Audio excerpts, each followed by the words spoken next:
gastrointestinal or GI tract infections are incredibly common. They affect millions of people worldwide each year. These infections can range from mild stomach upset to severe, life-threatening illnesses. Understanding these infections is crucial for maintaining good health. We need to know how to prevent them and seek proper treatment when necessary.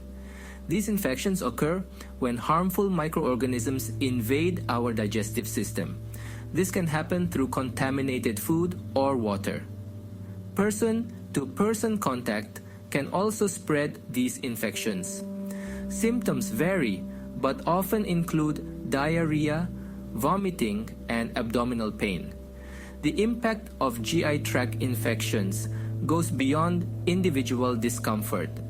They can lead to dehydration, malnutrition, and long-term health complications.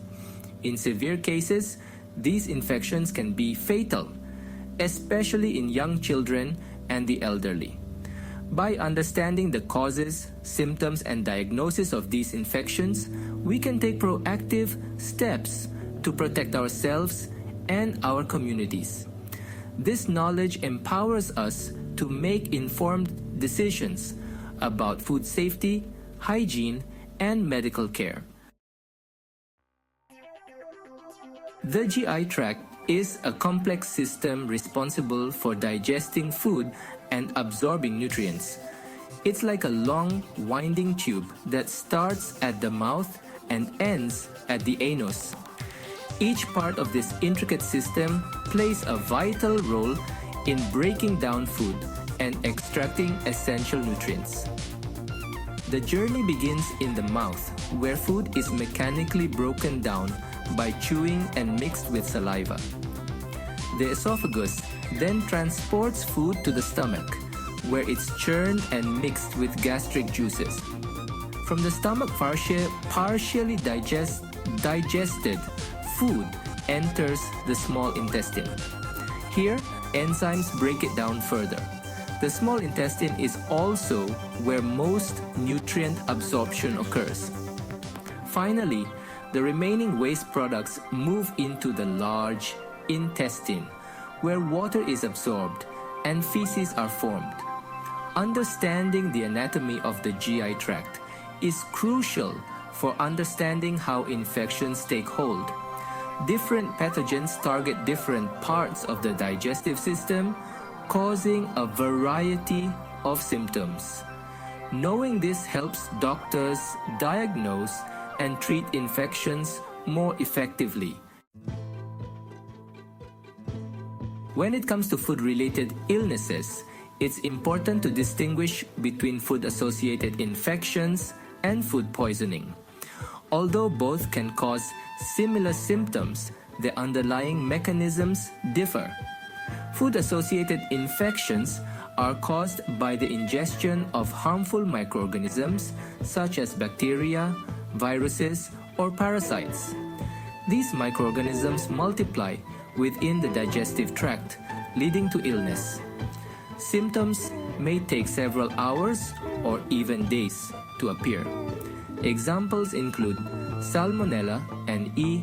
coli infections. Food poisoning, on the other hand, is caused by toxins produced by bacteria in food. This can occur if food is stored improperly, allowing bacterial growth and toxin production. Unlike infections, symptoms of food poisoning appear rapidly, often within hours of consuming contaminated food. The key difference lies in the presence of live microorganisms. In infections, the microorganisms actively multiply in the gut. In food poisoning, it's the preformed toxins that cause illness, even if the bacteria themselves are no longer present.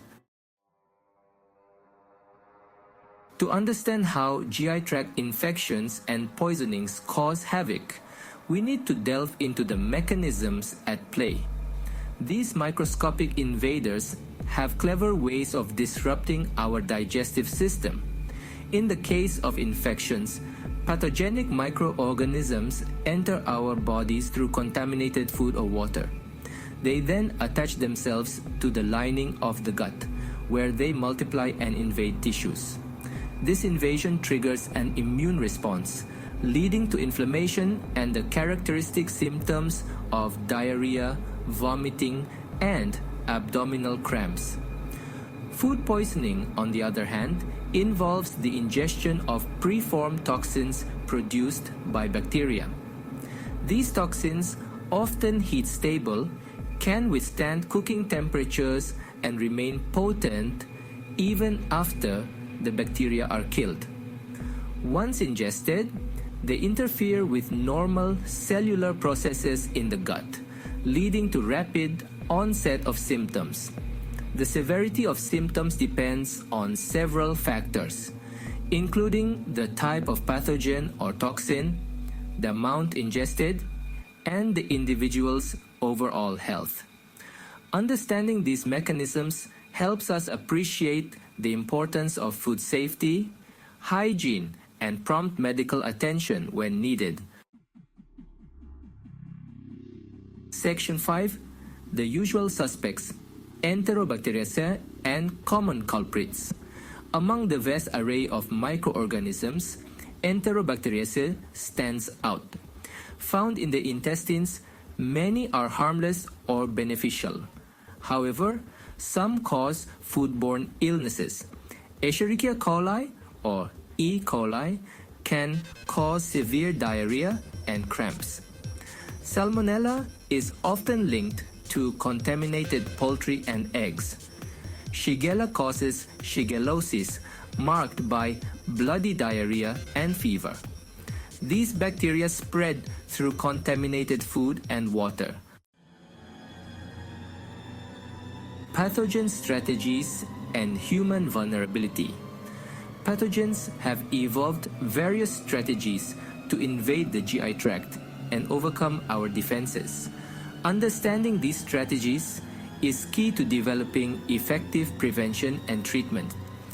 E. coli uses fimbria to attach to the gut lining, avoiding peristalsis. Salmonella invades intestinal cells, hiding from the immune system.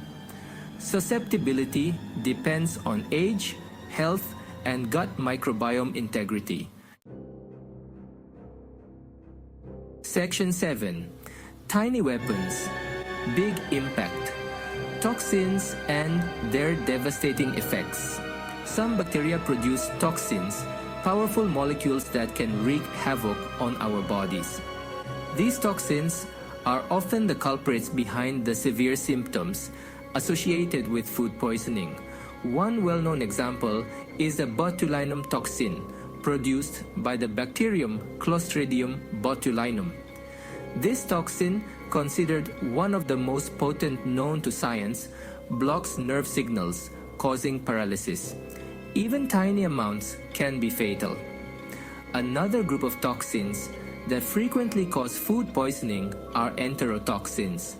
These toxins target the intestines, causing the cells lining the gut to secrete large amounts of fluids, leading to severe diarrhea.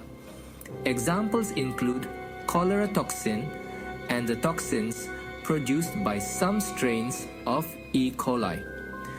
The effects of these toxins vary depending on the type and amount ingested, but they can range from mild discomfort to life-threatening illness. Understanding these toxins and their mechanisms helps us appreciate the importance of proper food handling and storage to prevent bacterial growth and toxin production. Diagnosing GI infections in the lab. Diagnosing GI infections involves clinical examination, patient history, and lab testing. Lab tests identify the specific pathogen responsible. Stool culture examines feces for bacteria or pathogens. Pathogens are identified using biochemical tests or PCR. PCR detects genetic material of pathogens. Other tests include microscopy, antigen detection, and blood tests. These techniques help prescribe treatment and control infection.